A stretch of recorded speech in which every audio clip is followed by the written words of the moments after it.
આપનું સ્વાગત છે. આજે આપણી પાસે ગુજરાતી ભાષાના શણગાર એટલે કે અલંકાર પર કેટલાક રસપ્રદ સ્ત્રોતો છે. આપણે બધા શાળામાં ભણ્યા છીએ, ઉપમા, રૂપક, આ બધા વિશે. પણ આજે આપણે એ વ્યાખ્યાઓથી થોડા આગળ વધીશું અને એ સમજવાની કોશિશ કરીશું કે કવિઓ અને લેખકો મતલબ સાદા લાગતા સાધનોનો ઉપયોગ કરીને અસાધારણ અર્થો અને લાગણીઓ કેવી રીતે જન્માવે છે. બરાબર. અને આજની ચર્ચાનો હેતુ એ નથી કે આ કયો અલંકાર છે એ ઓળખવું, પણ આ અલંકાર અહીં કેમ કામ કરે છે એ સમજવાનો છે. આપણે ભાષાના શણગારની એમ કહી શકાય કે એક યાત્રા પર નીકળીશું. શરૂઆત કરીશું ધ્વનિના સૌથી સરળ ઘરેણાથી, પછી શબ્દોના જાદુ તરફ અને અંતે અર્થની ઊંડાઈમાં ડૂબકી લગાવીશું. ચાલો તો શરૂ કરીએ. સ્ત્રોતો મુજબ પહેલો પડાવ છે શબ્દાલંકાર, એટલે કે શબ્દો કે ધ્વનિ પર આધારિત સૌંદર્ય. અને એમાં સૌથી પહેલું અને જાણીતું નામ છે અનુપ્રાસ. એકનો એક અક્ષર વારંવાર આવે. પેલું ઉદાહરણ છે ને, કાકાએ કાકીને કહ્યું કે કાચના કબાટમાંથી કાચી કેરીનું કચુંબર કાઢ. હા હા, એ તો ક્લાસિક ઉદાહરણ છે અને તે કામ કરે છે. પણ અહીં મજાની વાત એ છે કે આપણને આવું શા માટે ગમે છે. કારણ કે આપણું મગજ ખબર છે એ પેટર્ન શોધવા માટે ટેવાયેલું છે. જ્યારે ક ધ્વનિ વારંવાર આવે ત્યારે એક સંગીત જેવું, એક લય જેવું બને છે, જે સાંભળવામાં સહેલું અને યાદ રાખવામાં પણ સરળ હોય છે. જાહેરાતની જિંગલ્સ આનો ભરપૂર ઉપયોગ કરે છે, કારણ કે તે મગજમાં ચોંટી જાય છે. એટલે કે તે કાન માટે એક ટ્રીટ છે. પણ ધ્વનિથી આગળ વધીએ. જ્યારે એક જ શબ્દ પોતે જ જાદુ કરે ત્યારે શું? અહીં મને યમક અને શ્લેષ વચ્ચે થોડી ગૂંચવણ થાય છે. બંનેમાં શબ્દોની રમત છે. હા, અને આ ગૂંચવણ સ્વાભાવિક છે, કારણ કે બંને ખૂબ નજીક છે. ચાલો એને સહેલું બનાવીએ. મુખ્ય તફાવત એના બંધારણમાં છે. યમકમાં એક જ શબ્દ વાક્યમાં બે કે વધુ વખત આવે છે અને દરેક વખતે એનો અર્થ જુદો હોય. જ્યારે શ્લેષમાં શબ્દ એક જ વખત આવે, પણ એની સાથે એક સાથે બે કે વધુ અર્થ જોડાયેલા હોય. મતલબ એકમાં પુનરાવર્તન છે, બીજામાં ઘનતા છે. ઓકે, પુનરાવર્તન વિરુદ્ધ ઘનતા, આ સ્પષ્ટ થયું. તો સ્ત્રોતમાં યમકનું ઉદાહરણ છે. કાલ કાલે કામ કાલે. અહીં કાલ શબ્દ 3 વાર આવ્યો. બરાબર. અહીં પહેલો કાલ એટલે આવતીકાલ, બીજો કાલે એટલે સમયસર અને ત્રીજો કાલે એટલે મૃત્યુના સમયે.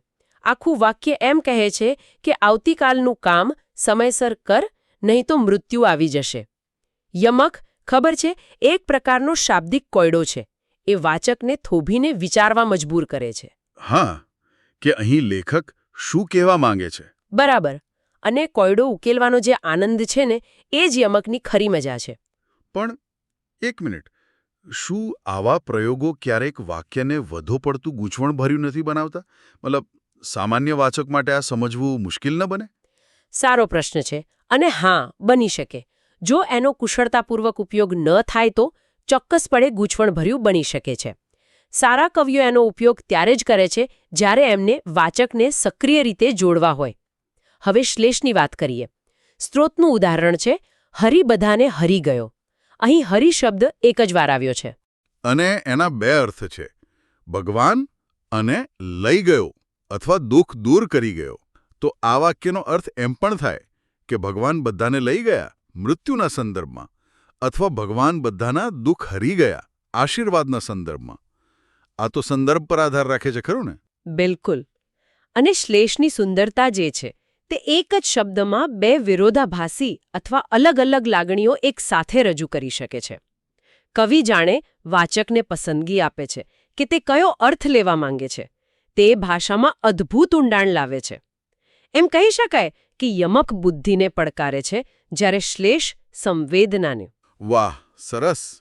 તો શબ્દો અને ધ્વનિની આ રમતમાંથી બહાર નીકળીને હવે આપણે અર્થના સમુદ્રમાં ડૂબકી લગાવીએ, એટલે કે અર્થાલંકાર. અહીં સરખામણી મુખ્ય છે, અને સરખામણીની વાત આવે એટલે સૌથી પહેલા ઉપમા જ યાદ આવે.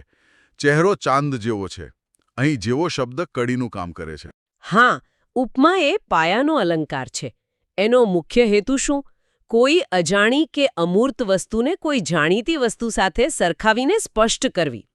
આપણે બધા જાણીએ છીએ કે સિંહ કેવો બહાદુર હોય, એટલે જ્યારે આપણે કહીએ કે વીર સિંહ જેવો લડે છે, ત્યારે વીરની બહાદુરીનું ચિત્ર મગજમાં તરત જ સ્પષ્ટ થઈ જાય છે. એ સમજણ માટે એક પુલ બાંધે છે. બરાબર. પણ પછી આવે છે રૂપક, જે મને હંમેશા ઉપમા કરતાં વધુ શક્તિશાળી લાગ્યો છે. જેમ કે, તે તો સિંહ છે. અહીં જેવો શબ્દ જ નથી. એવું લાગે છે કે સરખામણી નથી, પણ આરોપ છે. મને લાગે છે કે આ વધુ અસરકારક છે. પણ શા માટે? તમે બરાબર પકડ્યું. રૂપક એટલા માટે વધુ શક્તિશાળી છે કારણ કે તે મગજને બે અલગ વસ્તુઓ વચ્ચેનો તફાવત ભૂંસી નાખવા માટે દબાણ કરે છે અને તેમને એક તરીકે જોવા માટે મજબૂર કરે છે. એ એક નવી કાવ્યાત્મક વાસ્તવિકતા બનાવે છે. જ્યારે કવિ કહે છે કે જીવન સાગર છે, ત્યારે આપણું મગજ માત્ર સરખામણી નથી કરતું. તે જીવનના ઉતાર ચઢાવને સાગરના મોજા તરીકે અને દુઃખને ખારા પાણી તરીકે અનુભવવા લાગે છે. ઉપમા કહે છે એ બીજ એવું છે, જ્યારે રૂપક કહે છે એ બીજ છે. વાતને ખૂબ વધારીને કહેવી. હા, અને એના ઉદાહરણો હંમેશા નાટકીય હોય છે. બિલકુલ. સ્ત્રોતમાં છે આંસુઓની નદી વહી ગઈ અથવા એક ચીસે આકાશ ફાટી ગયું. દેખીતી રીતે આવું ન થાય, પણ આ સાંભળીને જ આપણને પરિસ્થિતિની ગંભીરતાનો અહેસાસ થઈ જાય છે. અહીં સમજવાની વાત એ છે કે આ કોઈ જૂઠાણું નથી. આ ભાવનાત્મક સત્ય છે. એનો હેતુ તથ્યો રજૂ કરવાનો નથી, પણ લાગણીની તીવ્રતા વ્યક્ત કરવાનો છે. જ્યારે કોઈ વ્યક્તિ અત્યંત દુઃખી હોય ત્યારે તેને ખરેખર એવું જ અનુભવાય છે કે જાણે તેના આંસુઓનો કોઈ અંત જ નથી. જાણે એક નદી વહી રહી છે. અતિશયોક્તિ આપણને તર્કથી પર લઈ જઈને સીધા ભાવનાના કેન્દ્રમાં પહોંચાડી દે છે. બરાબર છે. તો આપણે મુખ્યત્વે 6 અલંકારો જોયા, પણ સ્ત્રોતોમાં કેટલાક એવા પણ ઉદાહરણો છે જે આમાં બરાબર બંધ બેસતા નથી. જેમ કે અંતમાં એક વાક્ય છે, પવન ગાતો હતો. હવે પવન નિર્જીવ છે, તે ગાઈ ન શકે. આ તો માનવીય ક્રિયા છે. તો આ શું છે? આ એક ખૂબ જ સુંદર અને વારંવાર વપરાતો અલંકાર છે. એને સજીવારોપણ કહેવાય છે. અહીં નિર્જીવ વસ્તુઓ પર સજીવ, ખાસ કરીને માનવ, ગુણધર્મોનું આરોપણ કરવામાં આવે છે.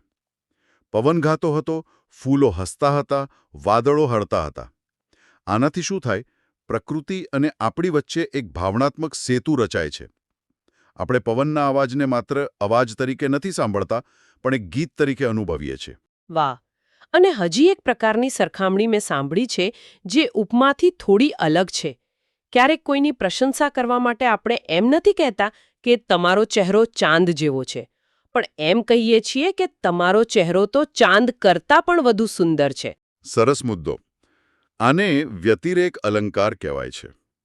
અહીં ઉપમેયને, એટલે કે જેની સરખામણી થાય છે, તેને ઉપમાન કરતા, એટલે કે જેની સાથે સરખામણી થાય છે, એના કરતાં ચડિયાતું બતાવવામાં આવે છે.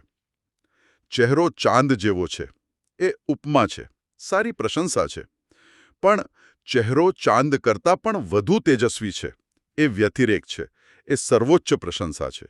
તે ઉપમાને એક સ્તર ઉપર લઈ જાય છે. તો આ બધી ચર્ચાનો સાર શું છે? આપણે જોયું કે અનુપ્રાસ ધ્વનિથી સંગીત રચે છે. યમક અને શ્લેષ શબ્દોમાં બુદ્ધિ અને ઊંડાણ ભરે છે. ઉપમા સમજણનો પુલ બાંધે છે, જ્યારે રૂપક બે વસ્તુઓને એક કરી દે છે. અતિશયોક્તિ લાગણીની તીવ્રતા બતાવે છે, સજીવારોપણ નિર્જીવમાં પ્રાણ પૂરે છે, અને વ્યતિરેક પ્રશંસાને નવી ઊંચાઈ આપે છે. આ તો જાણે લેખકનું આખું ઓજાર બોક્સ છે. બરાબર. અને આ જાણકારીનો વ્યવહારિક ફાયદો એ છે કે હવે જ્યારે પણ કોઈ શ્રોતા કોઈ ગુજરાતી કવિતા, ગીત કે સાહિત્યનો આસ્વાદ માણશે, ત્યારે તે માત્ર શબ્દો નહીં, પણ શબ્દોની પાછળની કારીગરીને પણ ઓળખી શકશે. તે ભાષાની સુંદરતા અને લેખકના કૌશલ્યને માણવાનો એક નવો દ્રષ્ટિકોણ ખોલશે. તે માત્ર વાનગી ચાખવા જેવું નથી, પણ રસોઈયાની ગુપ્ત રેસીપી સમજવા જેવું છે.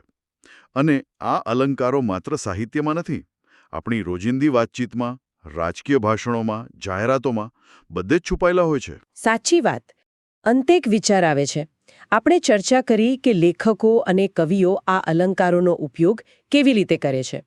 પણ શું આપણે ક્યારે વિચાર્યું છે કે આપણે પોતે આપણી રોજિંદી વાતચીતમાં અજાણતા જાનો કેટલો ઉપયોગ કરીએ છીએ? જ્યારે આપણે કહીએ છીએ કે આ કામ તો પહાડ જેવું છે, ત્યારે શું આપણે રૂપકનો ઉપયોગ કરીને આપણી સમસ્યાને વધુ મોટી તો નથી બનાવી રહ્યા? જે રીતે આપણે આપણી વાસ્તવિકતાનું વર્ણન કરવા માટે આ અલંકારોનો ઉપયોગ કરીએ છીએ, શું તે જ અલંકારો આપણી વાસ્તવિકતા અને આપણી માન્યતાઓને ઘડતા હશે? આ એક પ્રશ્ન છે જેની સાથે આપણે શ્રોતાઓને છોડી જઈએ છીએ.